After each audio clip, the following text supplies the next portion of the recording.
ناظرین السلام علیکم ورحمۃ اللہ۔ ناظرین، یہ کتاب جو ہم آپ کے سامنے رکھ رہے ہیں اور رکھتے ہیں روزانہ کی بنیاد پر، اس کتاب کا ٹائٹل ہے خطہ پاک اوچھ شریف۔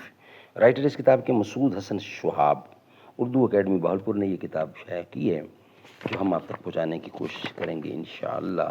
ناظرین، اس کے 10 ویلاگ آپ تک پہنچا چکے ہیں، یہ 11واں ویلاگ ہے اور آج کا ہیڈنگ ہے صفحہ نمبر 32 کے اوپر اوچھ کی قدامت، اوچھ شریف کی قدامت۔ یہ ہیڈنگ ہے جو ہم آپ کے سامنے رکھنے کو جا رہے ہیں۔ نحمدہ ونصلی علی رسولہ الکریم، بسم اللہ الرحمن الرحیم۔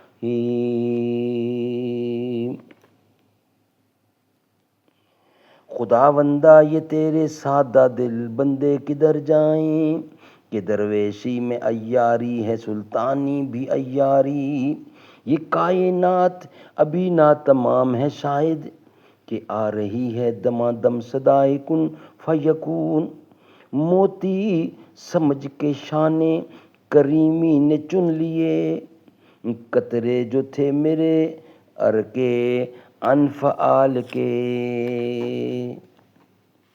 ناظرین، اوچھ کی قدامت۔ ناظرین، روزانہ کی بنیاد پر کم از کم 1 یا 2 ویلاگ رکھنے کی ہم کوشش کریں گے آپ تک۔ یہ کتاب پوری کی پوری خطہ پاک اوچھ، مسعود حسن شہاب بہاولپور، یہ ہم آپ کے سامنے رکھیں گے انشاءاللہ۔ اوچھ کی قدامت۔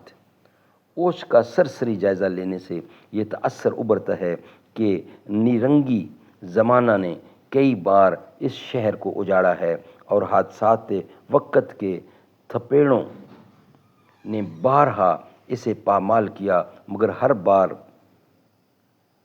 کا قفس کا کنس کی طرح، مگر ہر باس کا کنس کی طرح یہ ایک نیا جنم لیتا ہے۔ یہ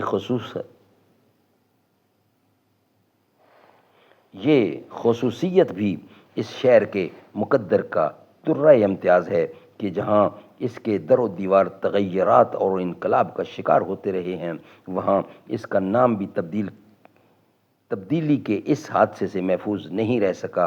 زمانہ قبل از مسیح میں 20 فاتحین اور تہا آزما حکمرانوں نے اس سرزمین کو اپنے قدموں کی جولانگاہ بنایا، اور ہر نامور فاتح نے اس شہر کے محل وقوع اور اس کی سیاسی و جغرافیائی اہمیت کے پیش نظر اپنے نام کو زندہ جاوید بنانے کے لیے اس شہر کی عظمت کا سہارا ڈھونڈا۔ اوچھ کی بستی کسب بسائی گئی۔ ناظرین، اوچھ کی بستی کب بسائی گئی، یعنی کس وقت کب بسائی گئی اور کون لوگ تھے جنہوں نے اسے پہل آباد کیا، اس کے بارے میں تاریخ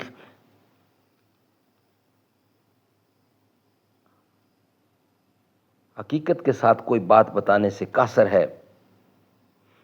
اس کے بارے میں تاریخی حقیقت، تاریخ حتمیت کے ساتھ کوئی بات بتانے سے قاصر ہے۔ البتہ آثار و قرآن کی روح سے جو قیاس آرائیاں کی جا سکتی ہیں، ان کی بنا پر یہ کہنا غلط نہ ہوگا کہ آریوں کی آمد سے بہت پہلے اس شہر کی بنیاد پڑی اور یہاں اس تہذیب نے ابتدا میں جنم لیا جس کے ڈانڈے اس بر صغیر میں ہڑپا اور موہنجو داڑو سے اور عراق میں سمیری تہذیب سے ملے ہوئے ہیں۔ ناظرین، اوچھ کی قدامت ہم آپ کے سامنے رکھ رہے ہیں۔ علم و آثار اور حضریات کے ماہرین نے ہڑپا اور موہنجو داڑو کو ایک ہی تہذیب۔ ناظرین، زمیمہ کیمبرج ہسٹری آف انڈیا از مورٹمیر وہیلر ایک ہی تہذیب کی علمداری کے تابع قرار دیا ہے۔ ظاہر ہے کہ جب ہڑپا اور موہنجو داڑو، جس کے درمیان 400 میل کا فاصلہ ہے، ایک ہی رشتہ میں منسلک ہو سکتے ہیں تو اوچھ بھی اس کل کا ایک جزو کیوں نہ ہوگا۔ اوچھ اور اس کے اطراف وہ جوانب کے علاقوں میں جو آثار قدیمہ اب تک دستیاب ہوئے ہیں ان کا اگر وقت نظر سے مطالعہ کیا جائے تو پتہ چلتا ہے کہ اوچھ کی قدامت موہنجو داڑو اور ہڑپا سے کسی صورت کم نہیں ہے۔ اوچھ تہذیبی، ثقافتی اور جغرافیائی لحاظ سے مملکت سندھ میں شامل ہے اور سرزمین سندھ کی تاریخ اتنی ہی قدیم ہے جتنی کہ خود نسل انسانی کی اپنی تاریخ۔ یہ وہ علاقہ ہے جہاں انسانی تہذیب و تمدن کا چراغ اس وقت روشن ہوا جب ابھی فطرت کے بہت سے اسرار مخفیہ کی نقاب کشائی بھی نہیں ہوئی تھی اور دھرتی اپنے رازوں کو اپنے سینے میں چھپائے انسانی عزم و ہمت کی آزمائش پر تلی ہوئی تھی۔ ناظرین، آریوں کی آمد سے بہت پہلے یعنی آج سے کم و بیش 5000 سال قبل وادی سندھ اپنی ایک مخصوص تہذیب رکھتی تھی جس کے ڈانڈے عراق کی سمیری تہذیب سے ملے ہوئے تھے اور سرزمین بابل کی طرح یہاں کا تمدن بھی پورے عروج پر تھا۔ وادی فرات کا جنوبی حصہ جہاں سے اب بغداد واقع ہے سمر کہلاتا تھا۔ یہاں ایک قدیم بستی تل اسمار کے کھنڈرات ملے ہیں جو وادی سندھ کے مشہور کھنڈراتی شہر موہنجو داڑو سے گہرے علاقائی رابطے کا ثبوت باہم پہنچاتے ہیں۔ ناظرین، یہاں پر ذکر ہے سمر کا۔ سندھ پر 5ویں صدی ہجری میں ایک خاندان سومرا کی حکومت کا سراغ ملتا ہے۔ ان کے بارے میں مورخ کسی صحیح نتیجے پر نہیں پہنچ سکے کہ یہ دراصل کون لوگ تھے۔ بعض عرب مورخین نے انہیں عربی النسل ثابت کیا ہے۔ مغربی مورخوں کے نزدیک یہ راجپوت تھے جو اسلام کے حلقہ بگوش ہو گئے تھے، مگر ان کے نام اور ان کی تہذیب و معاشرت ہندوانہ رہی کچھ بعید نہیں اگر یہ لوگ سمیری نسل کے بقیت السیف ہوں اور وادی بابل کے علاقہ سمر کی نسبت سے سومرا کہلاتے ہوں۔ ناظرین، یہ بھی علاقہ ہمارا یہاں ہی کمپلیٹ ہوتا ہے۔ اس کا بقیہ حصہ انشاءاللہ ہم آپ کے سامنے رکھیں گے نیکسٹ ویلا کی صورت میں، کیونکہ بیان ابھی کافی لمبا ہے، لہذا اس کو ہم یہاں ہی بند کرتے ہیں اس ویلا کو۔